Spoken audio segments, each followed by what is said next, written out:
오늘의 말씀입니다. 여호수아 5장 13절에서 15절까지의 말씀입니다. 여호수아가 여리고에 가까이 이르렀을 때 눈을 들어 본즉 한 사람이 칼을 빼어 손에 들고 마주서 있는지라. 여호수아가 나아가서 그에게 묻되 너는 우리를 위하느냐 우리의 적들을 위하느냐 하니 그가 이르되 아니라 나는 여호와의 군대 대장으로 지금 왔느니라 하는지라.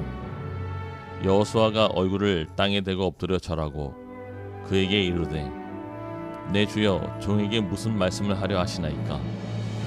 여호와의 군대 대장이 여호수아에게 이르되 내 발에서 신을 벗으라 내가 선 곳은 거룩하니라 하니 여호수아가 그대로 행하니라. 우리가 그리스도 안에서 한 가족 되어진 서로를 기쁨으로 환대하는 것은 마땅한 일입니다. 이 시간 앞뒤 또 양옆 동서남북으로 함께 하나님을 예배하는 믿음의 가족들을 향하여 이렇게 인사하실까요? 함께해서 행복합니다. 함께해서 감사합니다. 두 번째 말씀은 안 들으셨군요. 여러분, 오늘은 왼쪽, 여러분 보시기에는 오른쪽에 있는 그 배너 현수막과 같이 오늘은 맥주 감사 주일입니다. 1년의 첫 번째 수확을 하나님 앞에 감사드리는 날이죠. 그래서 1년에 교회는 맥주 감사 주일과 추수 감사 주일을 감사의 절기로 지키고 있습니다. 이 자리에 계신 분들 중에 농사 지으시는, 텃밭 말고요. 주말 농장 같은 거 말고 농사를 주업으로 가지고 계신 분들 계십니까? 아침에 비료 주고 교회에 나오신 분 아무도 안 계시죠? 그러한 의미에서 볼 때 맥주 감사 주일은 텃밭 하나도 가지지 않은 우리에게 그 어떤 의미를 가지지 않는 것처럼 보여요. 그렇게 생각할 때 이제 맥주 감사 주일이나 추수 감사 주일은 그 옛날의 농경사회의 산물처럼 오래된 이야기처럼 우리에게 들려지는 것도 사실입니다. 그럼에도 불구하고 변함없이 오늘 하나님께서 우리를 향하여 맥주 감사절을 지키라라고 명령하신 이유가 무엇일까요? 바로 오늘 너희의 삶에 베푸는 나의 은혜를 기억하라라고 하는 하나님의 음성입니다. 하나님의 구원을 경험한 하나님의 백성들이 이제 이 땅을 살아가면서 얻게 되어지는 모든 것이 이제 하나님의 은혜임을 기억하며 감사하는 것, 그리고 그 은혜를 이제는 나 아닌 다른 이웃들과 생명으로 나누는 것, 이것이 바로 맥주 감사 주일의 참된 의미가 되어지겠죠. 그래서 맥주 감사 주일은 무엇보다 나를 향한 하나님의 은혜를 기억하고 감사하며 그 은혜를 이제 우리의 삶으로 살아들여 생명으로 다른 사람들과 나누는데 그 현대적인 의미가 있다 할 것입니다. 여러분, 다른 것 아니에요. 맥주 감사절에 우리가 드려야 할 감사는요, 먼저 나를 향한 하나님의 그 구원의 은혜가 무엇인지를 다시 한번 되새겨내는 것입니다. 그리고 오늘은 한 해의 절반이 지나 새로운 반년이 시작되어지는 첫 번째 주일이에요. 그러므로 오늘 이 시간 이 예배를 통하여 지난 반년 동안 나와 함께 하신 여호와 하나님을 기억하고 앞으로 남은 반년 동안, 나의 전 삶을 통하여 나와 동행하실 여호와 하나님을 향하여 참된 감사함으로 하나님을 예배하시는 여러분 모두가 되어주시길 주님의 이름으로 축복합니다. 2017년 여러분 여러 가지 소원을 가지고 시작하셨을 터인데 반년이 지났습니다. 반년이 지난 지금 그 어떤 열매의 조짐조차 보이지 않아서 여전히 내 삶은 부족하고 힘겹다 여겨지시는 분들도 이 자리에 계실 것이에요. 그러나 그럼에도 불구하고 오늘 우리에게 우리의 환경과 상황을 뛰어넘어 하나님을 향한 참된 예배와 감사가 있다라고 하는 것이 진짜 우리의 삶에 소망이 무엇인지를 증명해 주는 것입니다. 오늘 이 시간 우리의 눈에 보이고 손에 들려지는 그 환경이 전부가 아니라 우리의 인생의 참된 소망이 무엇인지를 기억하시고 오직 하나님만을 예배하시는 여러분 모두가 되어지십시오. 오늘 말씀 다시 한번 읽어보도록 할게요. 이 시간에는 우리가 함께 한 목소리를 읽어보도록 합니다. 여호수아 5장 13절부터 15절까지 말씀입니다. 함께 한 목소리로 말씀 읽습니다.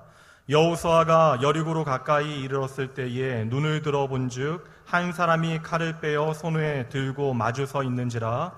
여호수아가 나아가서 그에게 묻되 너는 우리를 위하느냐 우리의 적들을 위하느냐 하니 그가 이르되 아니라 나는 여호와의 군대 대장으로 지금 왔느니라 하는지라.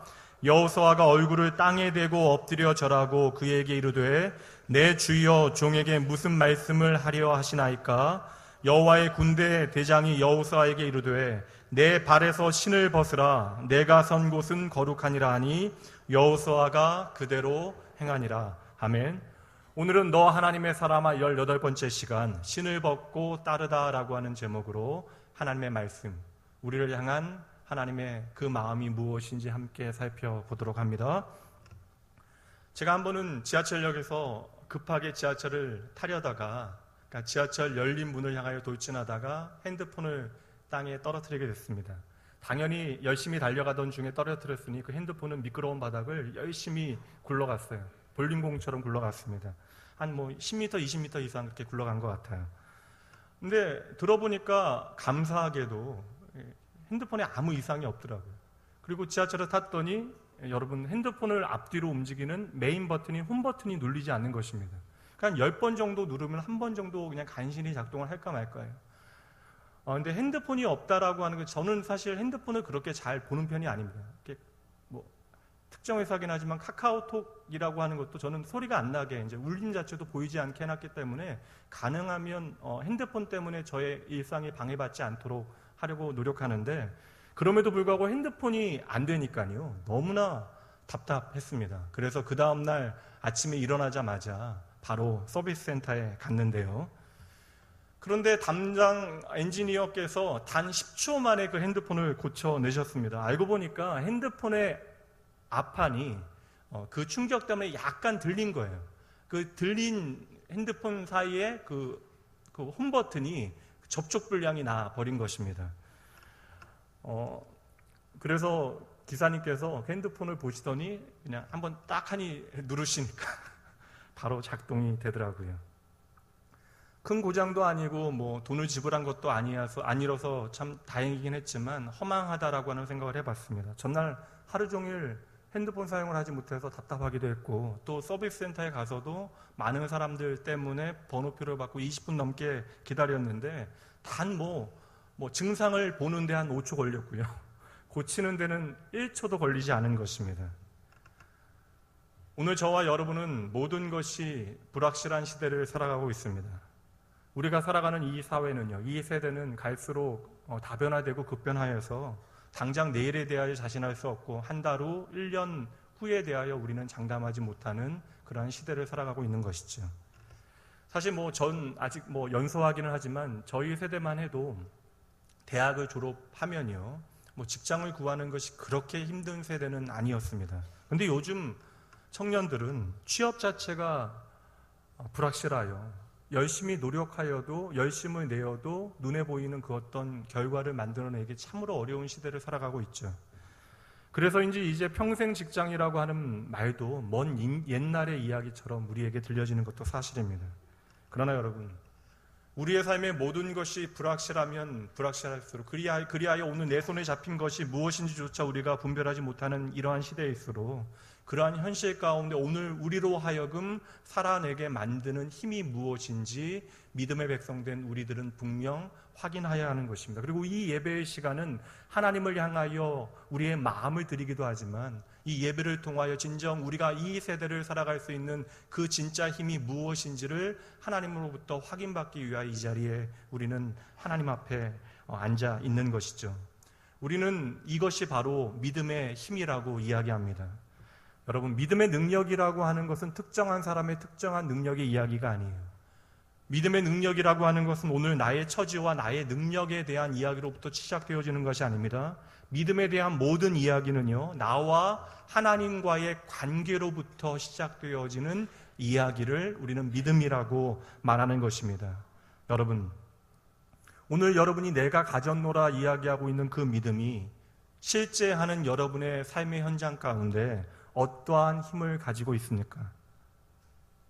믿음이 바로 하나님과 우리와의 관계를 통하여 증명되어지는 것인데, 오늘 여러분과 하나님과의 관계가 저의 고장났던 핸드폰처럼 접촉 불량과 같은 상태는 아닌지 여러분 점검해 보셔야 하는 것이죠. 성도 여러분, 이 자리에 계신 대부분의 분들이 운전하시죠? 심각한 질문인가요? 여러분 운전하시죠? 어떤 분들이 운전을 잘하시는 분들이죠? 나요? 어떤 분들이 운전을 잘하시는 분입니까? 일부 예배 때는 사고를 내지 않는 운전자가 운전을 잘하는 분이라고 하는 지혜로운 대답을 해주셨습니다. 여러분, 기능적으로 이야기하면 운전면허증을 따면요, 국가가 공인하는 운전을 할 수 있는, 그런 기능적으로 운전할 수 있는 사람이 되어집니다. 그러나 운전을 잘하는 사람의 가장 기본은요, 신호를 잘 보는 것입니다. 얼마 전에 저희 청년 한 명이 횡단보도에서 사고가 났는데, 큰 사고가 되어질 수 있는 상황인데 그래도 다행히 그 적은 사고로 그치게 되어졌습니다. 그 사고를 낸 운전자의 100% 과실인데, 그 운전자는 그 운전을 통하여 생업을 유지하는 전문 그러한 기능자, 그러니까 운전의 전문가입니다. 그러한 전문 운전자가 말도 안 되는 사고를 일으킨 이유는요, 바로 신호, 그 규칙을 지키지 않았기 때문에 벌어진 일이죠. 그래서 운전의 기본은요, 신호를 잘 분별하고 보는 것이 운전의 기본이며 기초입니다. 제가 미국에서 공부를 시작할 때, 저도 20살 때 면허를 땄는지라 신호등은 한국과 미국이 동일하니까 잘 봤는데, 미국에는 한 가지 신기한 게 바닥에 스탑이라고 하는 사인이 있어요. 우리도 스탑이라고 하는 사인이 있지만 많은 분들이 그 사인을 그렇게 주의 깊게 보지 않습니다. 그런데 미국에서는 그 스탑이라고 하는 사인은요, 새벽 2시에 아무도 보지 않아도 반드시 지켜야 됩니다. 그 사인을 보지 않고 움직이면 벌금이 한 50만 원에서 많게는 70만 원까지 한 번에 그렇게 부과될 정도로 중요한 사인이에요. 근데 한국에서 운전을 하다 보니까 신호등은 잘 보는데 제가 그 스탑 사인을 종종 놓치게 되어지는 때가 있었어요. 어느 날은 운전을 하는데 제가 마침 차는 보이지 않고 그 스탑 사인이 바닥에 있는 것을 제대로 보지 못하고 그냥 직진을 운전해서 갔는데, 나무에 가린 큰 차가 그때 돌진해서 나왔습니다. 정말 한 0.5초 차이로 이렇게 어긋나며 사고는 면했습니다. 정말 그 짧은 찰나의 시간에 하나님 나라 가는 게 아닌가라고 하는 생각 들 정도로 정말 위험한 순간이었어요. 그리고 제가 7년 동안 미국에서 공부하는 가운데 욕을 들어본 경험이 없는데, 그날 한 2, 3분 동안에 영어로 된 모든 욕은 다 그리고 50대의 아줌마였는데 욕 진짜 잘하시더라고요. 제가 신호를 보지 못했기 때문에 생긴 일입니다. 그 사람은 당연히 제가 신호를 보고 그 자리에 멈출 것을 기대했고, 저는 바닥에 신호를 보지 못했기 때문에 그대로 직진하였기에 그렇게 위험천만한 그러한 위기가 제 삶에 닥친 것이죠. 여러분, 우리가 조금 잘 산다고, 열심히 한다고 하나님과의 관계가 가까워지고, 우리가 조금 잘못하고 조금 막 산다고 하나님과의 관계가 멀어지는 것이 아니에요. 여러분, 하나님과 우리의 관계가 바로 믿음의 이야기인데, 이 믿음의 이야기가 되어지는 하나님과 우리의 관계는요, 우리의 의지와 노력에 달려있는 것이 아니라 오직 하나님의 약속, 예수 그리스도의 십자가에 달려있다라고 하는 사실을 믿으셔야 합니다. 그러기에 이 놀라운 하나님의 약속의 말씀은 우리에게 복음이 되어지는 것이고, 그리고 우리는 이것을 은혜라고 고백하는 것입니다. 그러므로 여러분, 하나님과 우리의 사이는 불변하는 거예요. 기억하셔야 됩니다. 이것이 성경이 우리에게 말씀하고 있는 사실이며 진리예요. 여러분이 어쩌다 한번 주일 예배를 빠뜨리고 지난 일주일 동안 조금 내가 그리스도인답게 살아가지 못했다 하더라도 하나님과 우리의 관계는 불변합니다. 그런데요, 문제는 우리의 쪽에서, 하나님 쪽이 아니라 우리의 쪽에서 우리의 느낌과 감정이 그것이 아닌 것처럼 착각하게 되어지는 순간이 있다는 것이죠. 우리가 오해한다라는 것이에요. 내가 조금 하나님의 뜻대로 살지 아니하면, 그래서 내가 세상 가운데 조금 막 살고 열심을 다하지 아니하면 내가 스스로 하나님과 내가 멀어진 것처럼 착각하게 되어지는 것입니다. 우리가 하나님의 말씀에 순종하지 못하는 이유, 하나님의 말씀을 기꺼이 따르지 못하는 이유가 바로 여기에 있는 거예요. 하나님의 말씀이 내 귀에 들려지지 않으니, 하나님의 그 신호가, 음성이 나에게 다가오지 않으니 우리가 불안해지는 것입니다. 그러니 하나님의 말씀 대신에 세상이 끊임없이 우리에게 요구하는 세상의 목소리에 우리는 우리의 마음을 빼앗기는 것이죠.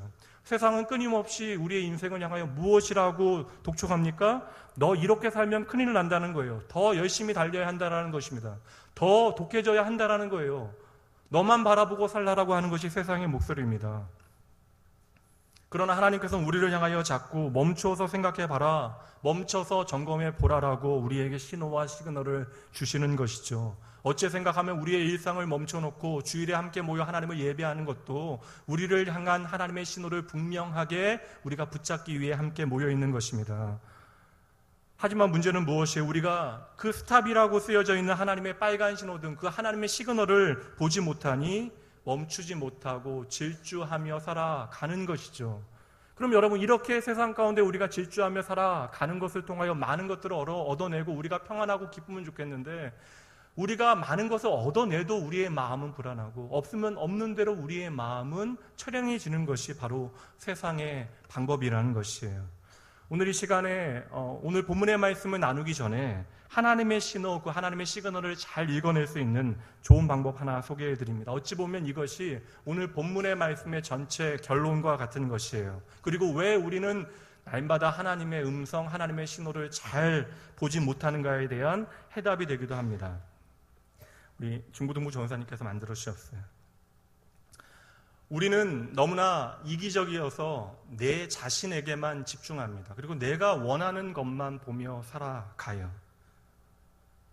우리는 하나님을 믿는다라고 하지만 내 눈에 보여지는 것이 전부라고 여겨지니 우리가 하나님을 믿는다라고 이야기하지만 하나님은 언제나 그저 내 안에 계시는 것으로 그냥 만족하는 것이죠. 어찌 보면 하나님을 내 안에 가두려고 우리는 수도 없이 시도하는 것입니다.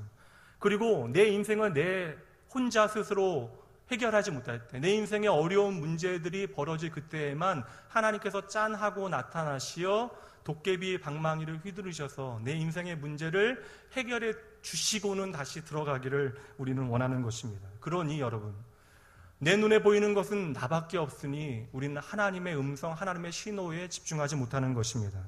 우리는 끊임없이 그러다 보니 하나님을 내 안에 가둬두고 하나님의 그러한 말씀에 반응하지 못하고 하나님의 그런 역사의 흔적이 내 삶에 나타나지 않게 되어지는 것이죠. 그럼 여러분, 우리가 어떻게 하여야 하겠습니까?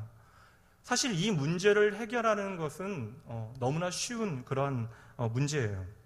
반대로 이야기하면 됩니다. 반대로 내가 하나님 안에 거하기만 하면 된다라는 것이죠. 우리가 하나님 안에 거하게 되어지면 우리는 날마다 나에게 베푸시는 하나님의 은혜가 무엇인지 보이기 시작한다는 거예요. 그리고 오늘 나에게 베풀어 주신 하나님의 구원의 의미도 날마다 더 깊이 선명해지는 것입니다. 그렇다면 여러분, 내가 하나님 안에 거하게 되어지면 오늘 내 삶에 베푸신 하나님의 구원과 생명의 의미를 깨달아 그것을 더욱더 선명하게 바라보며 우리는 믿음의 삶을 살아갈 수 있게 되어지는 것이죠. 단순합니다. 저와 여러분이 하나님 안에 거하는 것이 답이에요. 이해가 가십니까? 이것이 바로 성경이 우리에게 보여주고 있는 믿음의 가장 중요한 법칙이 되어지는 것입니다. 많은 말씀이 있지만 이 시간에 요한복음 말씀 한 절만 찾아보도록 합니다. 요한복음 15장 7절 말씀입니다. 함께 읽어봅니다. 예수님께서 우리에게 주시는 말씀이에요. 너희가 내 안에 거하고 내 말이 너희 안에 거하면 무엇이든지 원하는 대로 구하라. 그리하면 이루리라. 여러분, 뒤에 있는 말씀만 보지 마십시오. 하나님께서 우리의 인생에 복주기 원한다라는 것은요, 아담으로부터 시작돼서, 아니 창세 이전으로부터 우리 인생들을 향한 하나님의 그런 마음이었어요. 하나님의 창조의 법칙이었습니다. 그러므로 우리가 무엇이든지 원할 때에 그것이 우리 안에 아름답게 응답되어지는 것은 하나님의 선한 의지라는 것이죠. 그러나 여러분, 중요한 원칙이 무엇입니까? 우리가 무엇인지 원하는 대로 구하여 그것을 얻어내는 것이 중요한 것이 아니라 그 앞에 있는 것이 중요해요. 무엇이라고요? 너희가 내 안에, 예수 그리스도 안에 거하고 내 말이 너희 안에 거하면 무엇이든지 원하는 대로 구하라. 그리하면 이루리라. 무슨 말입니까? 우리가 하나님 안에 거하게 되어지면 우리가 원하는 모든 것들이 하나님의 원하시는 뜻이 되어진다라는 것이에요. 그렇게 우리가 하나님 안에 거함으로 하나님의 마음으로 구하는 모든 것들은 단지 이 땅에서만 유익이 되어지는 것이 아니라 하나님의 나라에도 유익이 되어지는 것이죠. 여러분, 이것이 바로 우리가 이 세상에서 잘 사는 방법이에요. 바로 세상 사람들이 말하는 대로 웰빙하는 방법이 되어지는 것입니다. 우리가 예수 그리스도 안에 거하게 되어질 때, 그때서야 우리는 비로소 어떻게 살아가야 하는지에 대하여 깨닫게 되어지는 거예요. 우리는 비로소 예수 그리스도 안에 거하게 되어질 그때에 우리가 이제는 무엇을 위하여 살아가야 하는가를 보게 되어지는 것이죠. 그런데 여러분, 우리의 문제가 무엇이에요?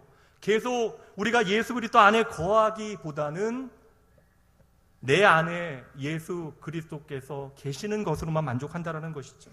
끊임없이 예수님이 내 안에만 계셔서 여전히 내 생각과 내 느낌과 내 감정과 나의 노력과 그리고 내가 원하는 장래만을 위하여 도와주시는 분으로 존재하시기만을 우리가 바라본다라는 거예요. 그러다 보니까 여러분, 내가 하나님을 믿는다라고 이야기하긴 하는데 하나님을 향한 진짜 예배가 드려지지 않는 거예요.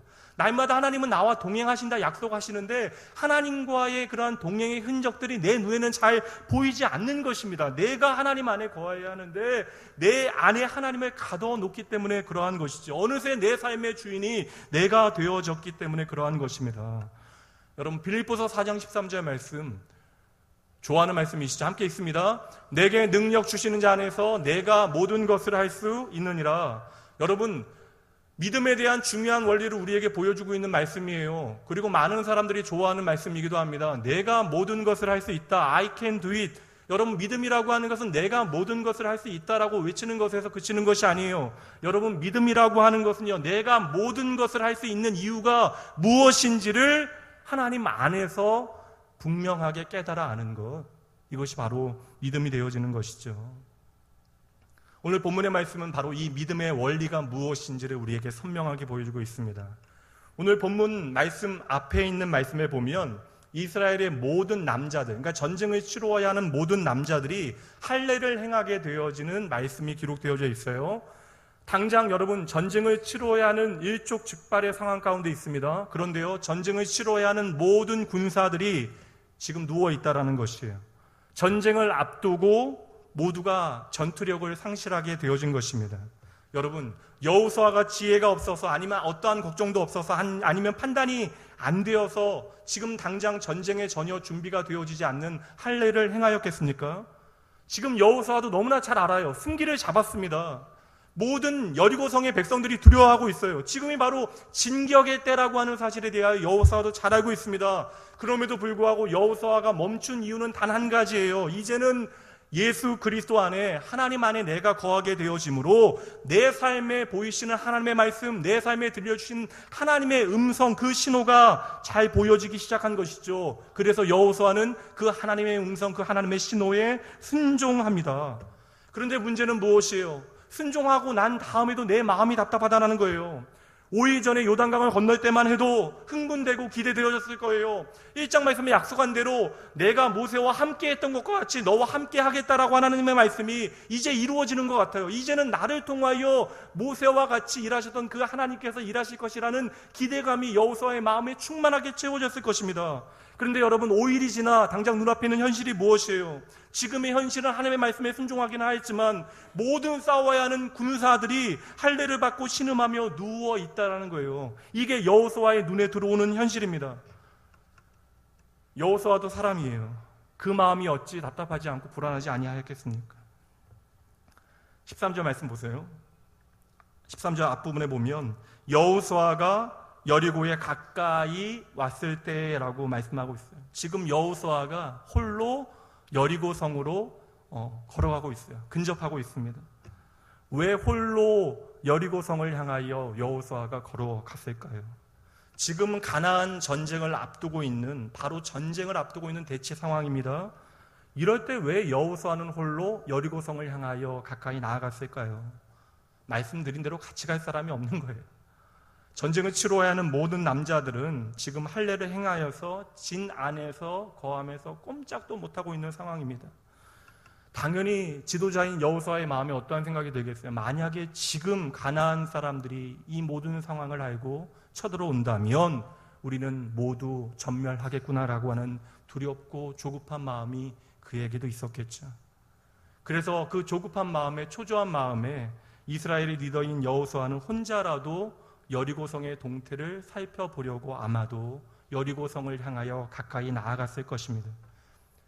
다행히 지금 여리고성 안에 있는 모든 사람들이 요단을 건너는 이스라엘 백성들을 보고 간담이 서늘하고 마음이 녹았다라고 하지만 그 백성들이 지금 이 상황을 알기만 하면 전세는 역전되어질 것이고, 그러한 마음으로 여리고성 가까이 가서 보니까 왜 여리고성은 이렇게 높기만 합니까?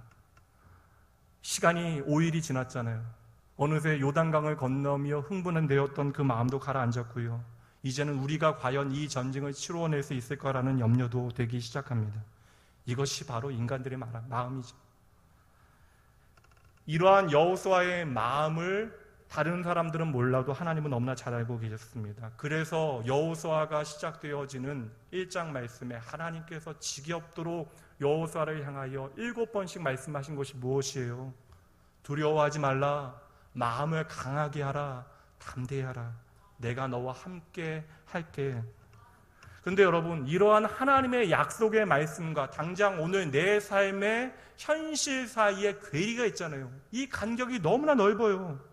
그러니 하나님의 말씀에 순종한 다음에도 여호수아의 마음은 불안하기만 하고 답답하기만 합니다. 참으로 마음이 복잡해요. 그러한 마음으로 여호수아는 여리고성을 향하여 걸어갔을 것입니다. 바로 이때예요. 13절 말씀 제가 다시 한번 읽어드립니다. 여호수아가 여리고에 가까이 이르렀을 때에 눈을 들어 본즉 한 사람이 칼을 빼어 손에 들고 마주 서 있는지라. 여호수아가 나아가서 그에게 묻되 너는 우리를 위하느냐 우리의 적들을 위하느냐 하니, 여리고성을 향하여 걸어가던 여호수아에게 예기치 못한 만남, 예기치 못한 일이 벌어진 것이에요. 한 번도 본 적이 없는 낯선 사람을 만나게 되어진 것입니다. 그런데 그 남자는 그냥 서 있는 것이 아니라 칼을 빼들고 여호수아를 대면하여 서 있었대요. 여러분이 만약에 여호수아라면 어떠한 느낌을 가지셨겠어요? 어떠한 그런 감정이 드셨겠습니까?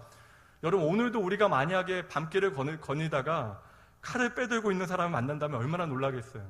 근데 여러분, 지금 이 시기는요, 역사적으로 기원전 15세기, 16세기입니다. 그러니까 그 고고학적인 그런 과정으로 따져보면 이때가 되어질 때 비로소 청동기 문화가 처음 시작되어지고 있을 때예요. 그래서 여전히 그 청동기 문화 안에 들어가지 못했던 이스라엘 백성들은 뭘 들고 싸워요? 나무 막대기야 뭐 그런 거 들고 싸우잖아요. 그런데 바로 그러한 상황 가운데 여호수아가 칼을 빼들고 있는 한 남자를 만나게 되어진 것입니다. 근데 이 사람의 정체가 참으로 이상하게 보여져요. 도무지 가나안 사람처럼 보이지도 않고 단 한 번도 본 적이 없는 낯선 모습을 하고 있기 때문에 그러합니다. 여호수아가 그를 향하여 물어보죠. 당신은 우리를 위하느냐 아니면 우리의 대적을 위하느냐? 쉽게 질문을 바꿔보면 어떤 질문이에요? 아군이냐 적군이냐라고 하는 질문이 되어지는 것이죠. 저는 이 여호수아의 질문이 너무나 이해가 잘 돼요. 지금 전쟁이 일어나면 이스라엘은 전적으로 패배할 수밖에 없는 상황입니다. 지금 이 사람이 우리를 위하여 온 사람이라고 하면 다행이지만 만약에 우리의 대적의 편에 서게 되어진다면 이제 이스라엘의 모든 백성들은 다 죽은 목숨이기 때문에 그러한 것이죠.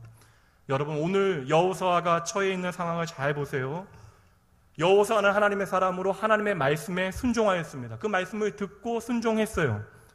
그리고 가장 중요한 전쟁, 첫 번째 전쟁을 앞두고 여호수아는 모든 남자들에게 할례를 행하였습니다. 전쟁이 언제 벌어질지 모르는데 모든 전투력을 0으로 만들어 놓은 것이에요.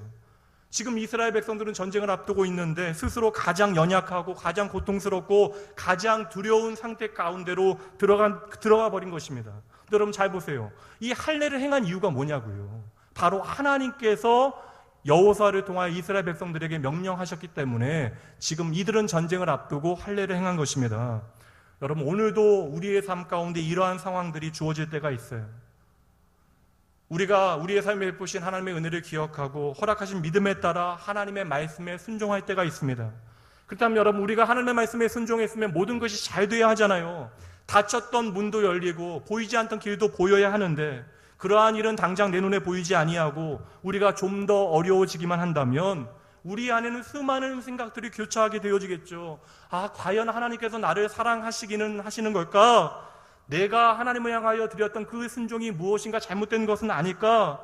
내가 하나님 앞에 무언가 잘못한 것이 있어서 이것을 회개하지 아니하면 하나님께서 나를 돕지 아니하시는 것은 아닐까?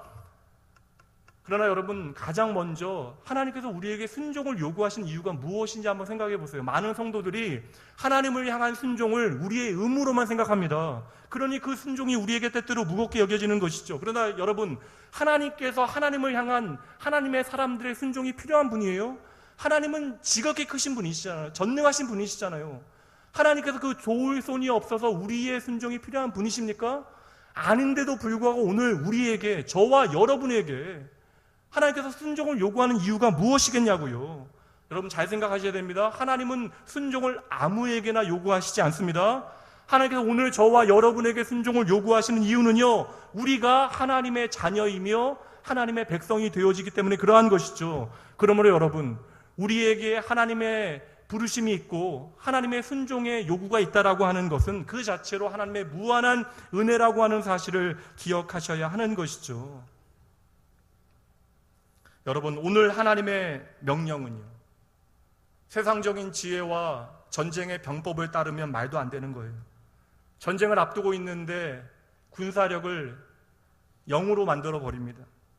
전혀 움직이지도 못하는 상황을 만들어 버린 것이에요. 참으로 따르기 어려운 명령이 지금 이스라엘에게 주어진 것입니다.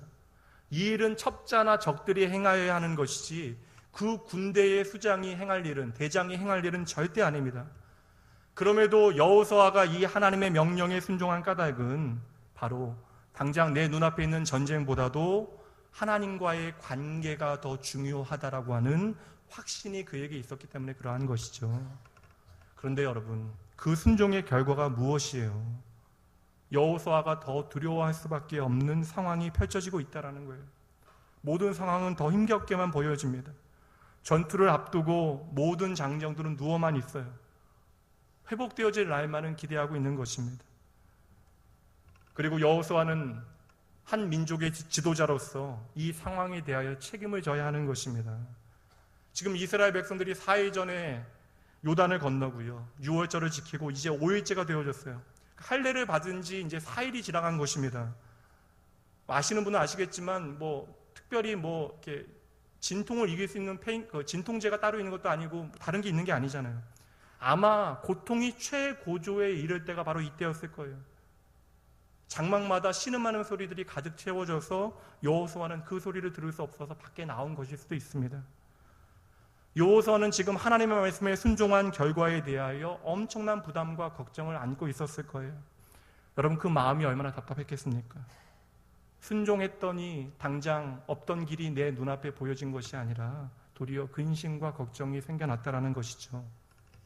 그러나 여러분, 우리가 기억해야 하는 것은요, 우리가 하나님의 말씀에 온전히 순종한다라고 하는 것은요, 말씀에 순종하는 그 순간으로 끝나는 것이 아니라 그 결과까지 하나님의 손에 맡겨드리는 것을 의미하는 것입니다.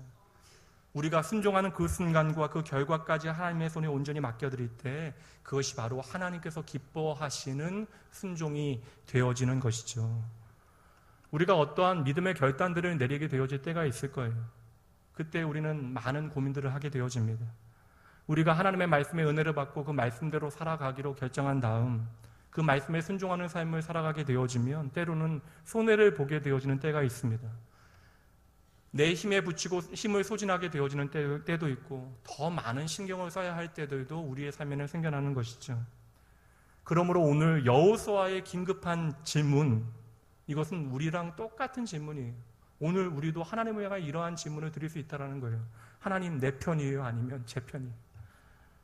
여호수아도 지금 눈앞에 있는 군대 장관을 위하여 급하게 던진 질문이 무엇입니까? 당신은 나의 편입니까? 아니면 적들의 편입니까? 여호수아도 하나님의 사람이지만 오늘 우리와 동일하다라는 것이죠. 인생의 연약함이 그에게 있었다라는 거예요. 여러분, 순종하면 모든 것이 다 해결되어지는 것이 아닙니다. 순종한 다음에도 우리는 끊임없이 이 순종에 대한 책임을 우리의 믿음으로 살아내야 하는 것이죠. 이제 이러한 여호수아의 긴급한 질문을 받은 이 사람이 무엇이라고 대답합니까? 14절 말씀 보세요. 처음 무엇이라고 말합니까? 그가 이르되 아니라. 이런 대답해 주면 답답하잖아요. 그러니까 A냐 B냐라고 물어보면 A다 대답해 주거나 B다라고 얘기를 해줘야 되는데 A도 아니고 B도 아니다 얘기하면 답답하잖아요. 그런데 지금 눈앞에 있는 이 존재는요, 우리 편이냐 저쪽 편이냐라고 질문하는데 아니래요. 여호수아의 질문 자체를 부정해버리는 것이에요. 아니다라고 하는 이 세 글자에 담겨져 있는 의미가 무엇이겠어요? 나는 너희를 위하여 온 것도 아니고 너희의 적을 위하여 온 것도 아니다라고 하는 의미입니다. 그리고 나서 하는 말이 무엇입니까? 나는 여호와의 군대 대장으로 지금 여기에 왔다. 이 말씀 잘 이해하셔야 됩니다. 지금 나는 그 어떤 편에 속한 것이 아니라는 거예요. 그러면서 하는 말이 나는 여호와의 군대 대장으로 왔다라는 것입니다. 여러분 이 말이 이해가 가세요? 이해가 가세요? 우리가 하나님의 백성이잖아요. 여호수아가 하나님의 백성이잖아요. 내가 하나님의 군대 장관이래요. 군대 대장이래요. 그럼 누구 편에 서 주셔야 돼요? 어렵죠, 질문이? 여호수아 편에 서 주셔야죠. 그럼 여호수아가 당신은 나의 편입니까? 적들의 편입니까? 라고 물어보면 아이고 그래 지금 내가 너를 위해서 왔어. 내가 너를 도와줄게. 그렇게 대답해 주셔야 되잖아요. 헷갈리잖아요. 근데 하나님의 군대 대장이라고 이야기하면서 그 이야기를 듣고 나니까 분명 우리 편인 것 같은데 또 아니라고 얘기하는 거예요. 여러분 무슨 의미겠어요? 지금 하나님께서는 1장의 여호수아가 사람들은 모르지만 그의 마음 가운데 가지고 있었던 그 모든 부담과 두려움에 대하여 하나님은 다 알고 계셨잖아요. 하나님은 그의 사랑하는 자녀들의 그 마음 중심이 무엇인지를 헤아리고 계시잖아요. 심지어는 우리가 깨닫지 못하는 그 마음속의 복잡한 생각들조차도 하나님은 다 아시잖아요. 지금 여호수아를 향하신 하나님의 마음이 무엇이에요? 지금 여호수아가 두려워하고 그가 놓치고 있는 것이 무엇인지를 하나님께서는 정확하게 알고 계신 것이죠. 그래서 그것을 여호수아로 깨닫게 하시기 위하여 지금 하나님의 사자를 여호수아에게 보내신 것입니다. 여러분 여호수아가 놓치고 있는 것이 무엇이에요? 단 한 가지를 여호수아가 놓치고 있네요.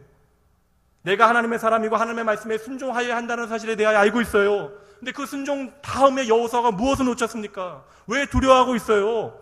여리고성 전투를 누가 싸워내야 한다고 여호수아가 생각하고 있죠? 내 자신이 싸워내야 한다라고 생각하고 있는 거예요. 그러니 지금 백성들이 누워있고 여리고성이 높게 저렇게 견고히 서 있으니 내가 이 전쟁을 치르기 위하여 내가 어떠한 전략을 짜야 된다, 작전을 짜야 된다, 전쟁을 치를 준비를 해야만 한다라고 걱정하고 있는 것이죠. 그러한 걱정을 안고 여호수아는 지금 걸어가고 있는 것입니다. 요단을 건넌 지 불과 나흘밖에 지나지 않았는데 닷새 만에 또 걱정하고 있는 거예요. 그런데 바로 그때에 하나님의 군대 대장이라고 하는 존재가 나타났습니다. 그 하나님의 사람이, 하나님의 사자가 무엇을 전하고 있어요? 나는 여호와의 군대 대장으로 지금 너에게 왔다. 어떠한 의미겠어요? 여호수아야, 가나안의 모든 사람들의 마음이 높고 그들이 정신을 잃은 이유를 기억하니 너희 때문이 아니라 나 때문이다. 내가 지금까지 너희와 함께 하였기에 너희가 망하지 않고 너희가 죽지 아니한 것이다. 그렇다면 이 전쟁이 누구의 전쟁인지를 기억하고 나의 약속을 기억해야 할 것이 아니냐. 여호수아는 지금 순종은 잘했는데 이 순종의 결과를 하나님께서 책임지신다라고 하는 사실을 잠시 놓치게 되어진 거예요. 사랑하는 성도 여러분, 오늘 하나님의 군대 대장으로 급하게 파견되어진 하나님의 사자의 대답을 살펴보면요, 그곳에 놀라운 하나님의 은혜가 담겨져 있습니다.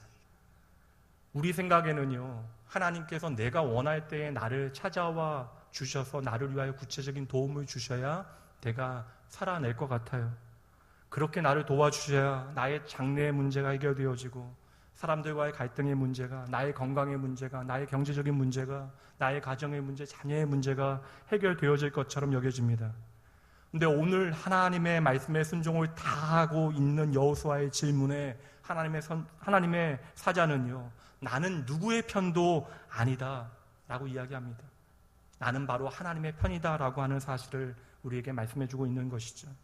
그럼 여러분, 중요한 것은 무엇이에요? 하나님께서 우리의 편에 서시는 것이 중요한 것이 아니라 우리가 하나님의 편에 서는 것이 중요하다라는 것이죠. 내가 이 전쟁을 책임져야 하는 이 군대의 사령관이라고 생각하며 고민하고 있는 여호수아에게 하나님께서는 지금 무엇이라고 말씀하십니까?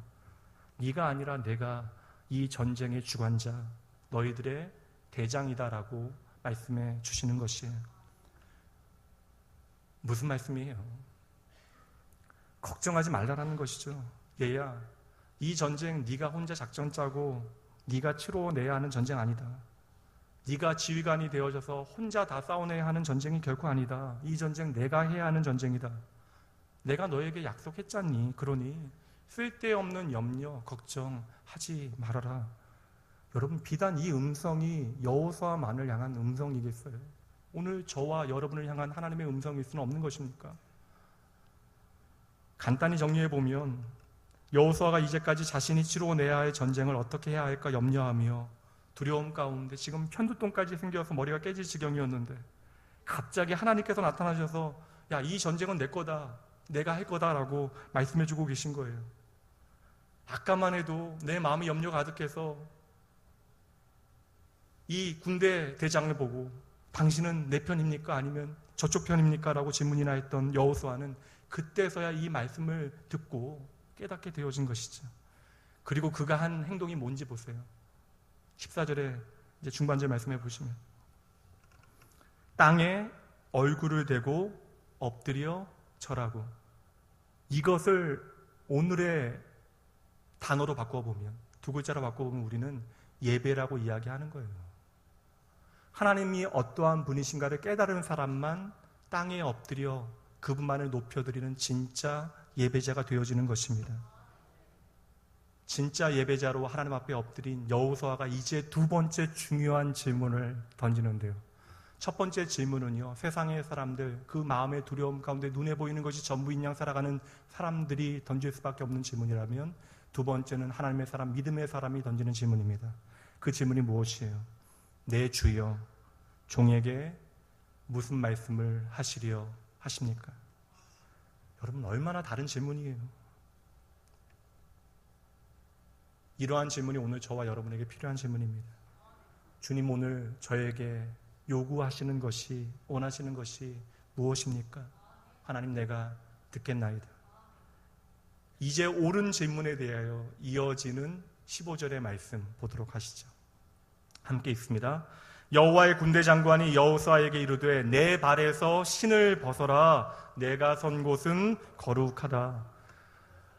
여기까지 읽을게요. 왜 갑자기 신을 벗으라고 했을까요? 우리 하나님 참 재미있는 분이세요.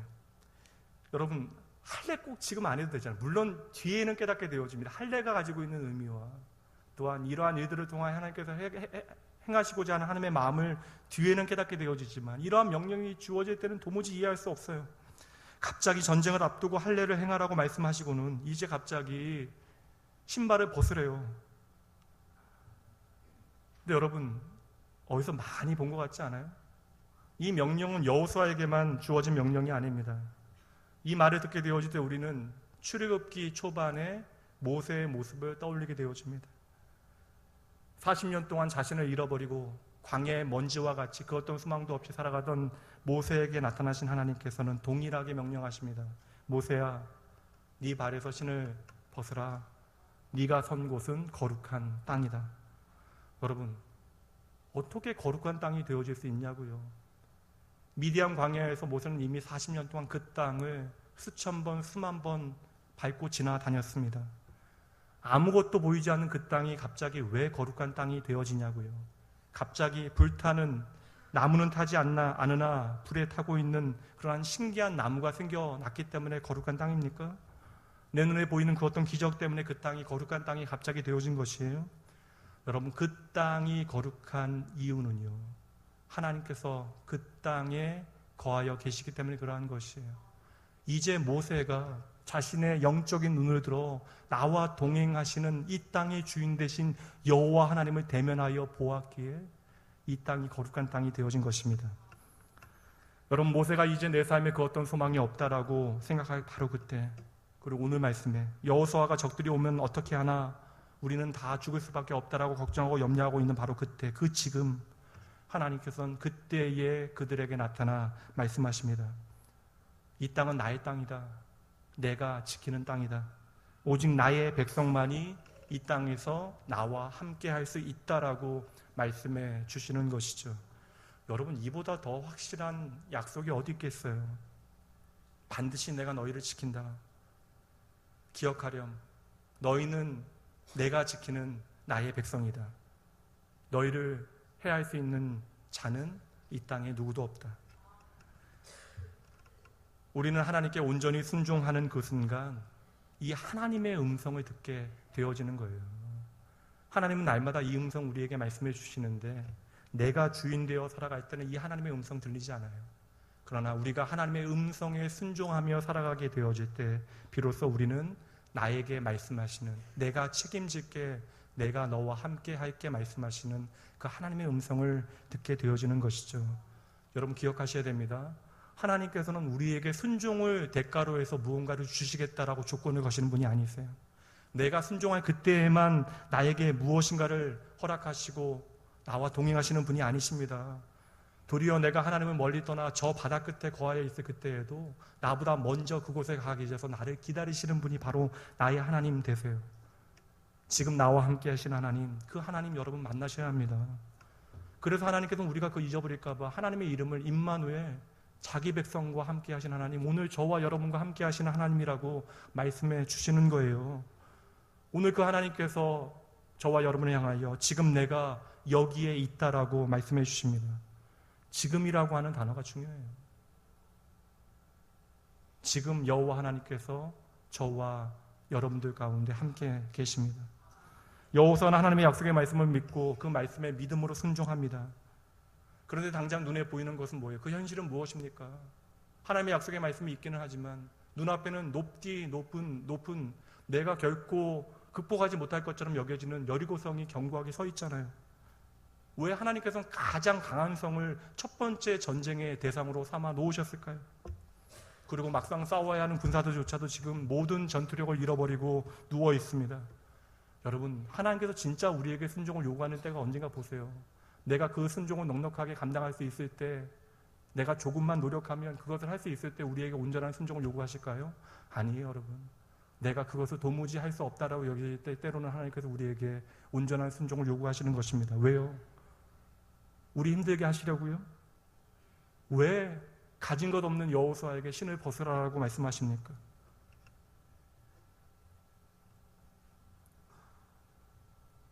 이 전쟁이 여호수아의 전쟁이 아니라 바로 하나님의 전쟁이라는 사실을 깨닫게 하시라는 거예요. 그리고 여호수아는 하나님의 말씀을 기억하고 신발을 벗는 그 순간으로부터 이 전쟁은 나의 전쟁이 아니고 하나님의 전쟁입니다라고 고백하게 되어지는 것입니다. 이제는 내가 주인 되어지는 것이 아니라 하나님께서 주인 되어지시는 삶을 살겠다라는 거예요. 이것이 바로 신을 벗고 주님을 따른다라고 하는 것의 의미입니다. 여러분, 말은 쉽네요. 그러나 우리의 신을 벗어놓고 주님을 따른다라고 하는 것은 참으로 어려운 일입니다. 그래서 여러분, 이 일은 단 한순간에 되어지는 것이 아니에요. 우리가 예수 그리스도를 나의 구원자로 고백하게 되어진 것은 전적인 하나님의 은혜입니다. 맞죠? 하나님께서 우리에게 주신 선물인 믿음을 통하여 어느 날 나의 죄를 깨닫고 십자가에 달리신 예수 그리스도를 나의 구원으로 우리가 믿게 되어진 것이에요. 그리고 이제는 우리가 무엇을 해야 합니까? 날마다 하나님과 동행하며 하나님만이 나의 인생의 주인이라고 하는 사실을 점점 진하게 고백해내야 하는 것이죠. 이것이 바로 우리 안에 완성하신 구원을 우리의 삶으로 살아드리는 것입니다. 하나님께서는 오랜 세월 하나님의 사람들 가운데 이러한 일들을 행하세요. 모세에게는 80년, 여호수아에게도 40년이라고 하는 모세와 함께하는 시간들을 통하여 이러한 작업을 하신 것입니다. 신을 벗어라. 이 땅은 너의 힘만으로 살아내는 땅이 아니다. 네가 할 수 있다라고 말하는 권리뿐만 아니라 네가 할 수 없다라고 좌절하는 그 권리조차도 내려놓아라. 너 혼자 하는 것이 결코 아님을 기억해라. 여러분, 예수를 잘 믿는다는 것 다른 것 아니에요. 예수를 잘 믿는다는 것은 이 예수 그리스도를 바라본다라는 것입니다. 그 예수께만 소망을 둔다라는 거예요. 오늘 우리가 어떠한 일을 해낸다 한들 크신 하나님 앞에 그게 뭐 얼마나 대단한 일이겠습니까? 남들보다 조금 더 헌신하는 것, 이것이 우리의 믿음을 증명하는 것입니까? 진짜 믿음이 무엇이냐고요. 우리의 초점을 하나님께만 맞추는 것이죠. 그리하여 내 삶에 하나님의 신호를 놓치지 아니하는 것이죠. 그리고 믿음으로 그 하나님의 부르심에 순종하는 것이죠. 그렇다면 오늘 왜 우리는 하나님의 부르심에 믿음으로 순종하지 못합니까? 왜 믿음으로 살아가지 못해요? 단순해요.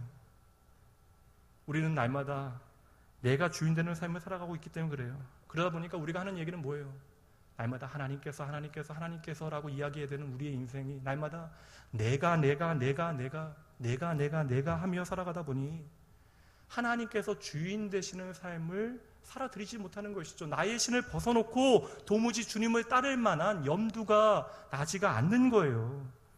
심지어 그러다 보니까 여러분, 믿음의 공동체인 교회 안에서도 좀 돈이 있어야 내가 봉사할 수 있을 것 같이 여겨져요. 내가 좀 잘 돼야 하나님의 영광이 되어질 것 같이 우리가 착각하게 되어진다는 것입니다. 그러나 여러분, 하나님의 교회는 그런 곳이 아니에요. 오직 믿음으로 사는 삶만이 승리라고 하는 사실을 선포하는 곳이 바로 하나님의 교회입니다. 여러분, 우리가 다른 조건 아무리 떠들어대고 자랑해봤자 세상의 모든 사람들이 우리의 업적을 드높여준다 할지라도 여러분, 그러한 세상의 조건들은요, 하나님께서 단 한 번도 시선을 두시지 않아요. 거들떠 보시지도 않습니다. 여러분, 오늘 이 시간 여러분의 형편을 한번 돌아보십시오. 조금 나아지신 분들도 계시겠죠. 그래서 구체적인 감사의 고백을 하나님 앞에 드리고 계시는 분들도 계실 것입니다. 그러나 내가 많은 꿈들을 꾸며 2017년을 시작했건만 되는 일이 왜 이리도 없는가라고 생각하시는 분들도 계시잖아요. 당장 내가 생각해봐도 그 어떤 답이 내 인생에 보이지 않아 답답하신 분들 계시잖아요. 여러분, 그럴 수 있습니다. 그러나 여러분, 우리가 날마다 내 삶에 산적해 있는 그러한 문제들만 집중하고 그 문제들만 바라보는 그러한 삶을 살다 보면요, 어느새 내 삶의 주인 되신 하나님 보이지 않는다니까요. 그렇다면 우리는 세상이 요구하는 세상의 목소리만 귀 기울이며 살다 가다 보니까 하나님의 땅을 살아가면서도 단 한 번도 나의 신을 벗어놓고 주님을 따르고자 하는 그러한 거룩한 결단이 우리의 삶에 나타나지 않는다는 것이죠.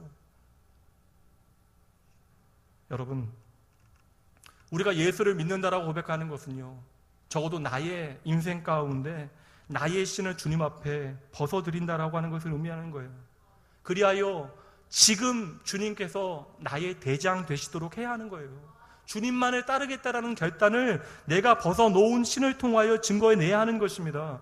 여러분, 한번 생각해 보세요. 여호수아처럼 모든 사람들이 누워있을지라도 내가 일찍 일어나 여리고성을 가서 정탐하며 전쟁을 준비하여 세워놓을 수 있는 전쟁의 승리의 비결이 무엇이겠어요? 병참을 준비하고 작전을 잘 세워 그러한 전쟁을 치룬다면 여러분, 뻔하잖아요. 세상이 할 수 있는 것과 별반 다르지 않습니다. 반드시 싸워야 하는 거예요. 반드시 피 흘려야 하는 거예요. 내가 질 수도 있고 이길 수도 있는 그러한 희생이 따르는 전쟁을 치러내야 하는 거예요. 근데 여러분 보세요. 내 신을 벗어놓고 여호수아가 하나님만을 따르기로 결정하였을 때 하나님께서 주인 되시어 여호수아에게 주셨던 그 전쟁의 비결이 무엇입니까? 여호수아가 오늘 무엇이라고 말해요?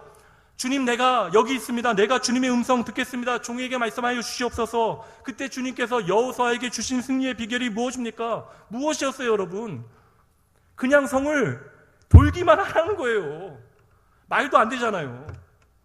여러분, 이 말을 여호수아가 듣고 확신을 가지고 이스라엘 백성들에게 전합니다. 7일 동안 여리고성을 뺑뺑 돌기만 해요. 모든 이스라엘의 수백만의 이스라엘 백성들이 확신을 가지고 의심 없이 돌아왔을까요? 나는 거기 없었으니까 아니잖아요, 여러분. 아니잖아요. 하나님께서는 그들의 그러한 마음도 다 아시고 충분히 의심할 수 있다는 하는 그러한 사실도 다 아시고, 그래서 하나님께서는 이스라엘 백성들에게 무엇을 요구하셨죠? 돌면서 침묵하라, 한마디도 하지 말라. 인생의 연약함을 다 아시고 하나님께서 침묵을 명령하신 것이죠. 그 침묵의 과정을 통하여 그들은 조용히 돌면서 하나님의 하나님 되심을 배워갔던 것입니다. 그리고 결국에는 말도 안 되는 하나님의 그 일을 통하여 승리를 경험하게 하신 것이죠. 사랑하는 성도 여러분, 오직 하나님께서 나의 인생의 주인이 되시기까지 때로는 나의 상식에 맞지 아니하고 세상을 살아가는데 계산이 나오지 아니한다 하더라도 여러분, 계속해서 여러분의 신발을 하나님 앞에 벗어 놓으시기 바랍니다. 안 된다라고만 말씀하시지 말고요, 먼저 하나님의 말씀에 순종하여 여러분의 신을 벗어 놓으십시오. 바로 그때에 우리는 우리의 주인으로, 우리의 대장으로 우리를 위하여 일하시는 여호와 하나님의 일하심을 보게 되어질 것이에요. 이 사실을 믿으시고 이 사실 붙들고 오직 순종함으로 여러분 앞에 펼쳐 놓으실 그 믿음의 길을 기쁘고 담대함으로, 감사함으로 걸어가실 여러분 모두를 주님의 이름으로 축복합니다. 말씀을 마치면서요, 담임 목사로 한 가지만 당부드립니다. 요사이 날이 많이 덥습니다. 게다가 장마까지 시작되어져서 밤잠 이루지 못하시는 분들도 계실 거예요. 전기세, 누진세까지 있어서 또 에어컨 껐다 켰다 하다 보니까 또 신경도 많이 쓰이시죠. 그러니까 오늘 같은 휴일 날에는 집에 있지 아니하고 마트나 영화관 같은 데 나가실 거예요. 여러분, 낙원교회 예배당이 다른 교회 예배당과 확연히 다른 한 가지가 있습니다. 여름에요, 참 시원해요. 지금 에어컨 틀었을까요? 안 틀었을까요? 안 틀었어요. 제습이죠? 예, 제습으로만 해놨어요. 제습. 그래도 시원하죠. 와. 여러분 아시는지 모르겠지만 오늘 오후부터 말씀 사경회가 시작됩니다. 이 자리에 앉아 계신 분들 가운데서는요, 주일날 예배는 단 한 번만 드리는 것이다라고 생각하시는 분들도 계실 거예요. 오늘 11시 예배 참석하신, 2부 예배 참석하신 여러분들, 점심에 맛있는 국수 드시고 믿음의 가족들과 차 한잔 하신 후에 다른 생각하지 마시고요. 집회가 7번이다라고 하는 생각하시면요, 참석할 엄두가 안 납니다. 다른 생각하지 마시고 첫 번째 오늘 우리에게 허락되어진 말씀 사경에 참석해 보시면 돼요. 이것도 여러분이 여러분의 신을 하나님 앞에 벗어놓는 순종의 발걸음이 되어지는 것입니다. 항상 드리는 말씀이지만 이번에도 참 좋은 말씀 사역자가 오십니다. 선배 목사님이시기도 하지만 젊은 신학자들이, 젊은 목회자들이 참으로 존경하는 신망이 두터운 좋은 분이세요. 1년 전부터 부탁을 드렸습니다. 특별히 이번 말씀 사경의 주제를 보니까요, 복음의 본질이 무엇인지, 성도의 삶이 무엇인지에 대하여 우리에게 알려주시는 귀한 말씀이 선포되어질 것 같아요. 저도 한 사람의 성도로 그 말씀 기대하고 있습니다. 특별히 단 한 번도 하나님을 향하여 나의 신을 벗어드린 적이 없는, 내 삶을 하나님 앞에 온전히 맡겨드린 적이 없는 분들은 꼭 참석하시어 나의 삶의 위대한 터닝포인트를 만들어내시는 하나님을 깊이 경험하시기 바랍니다. 다시 한번 부탁드립니다. 난 단 한 번도 주일에 예배를 한 번 이상 드려본 적이 없다라고 하시는 분들은 제가 더한 마음으로 여러분들을 초청합니다. 꼭 오시기 바랍니다. 특별히 2층에 계신 분들, 오후에 기쁨으로 다시 뵙겠습니다. 이 시간 나의 대장 되신 하나님, 그 아버지 기억하시며 함께 찬양하시죠.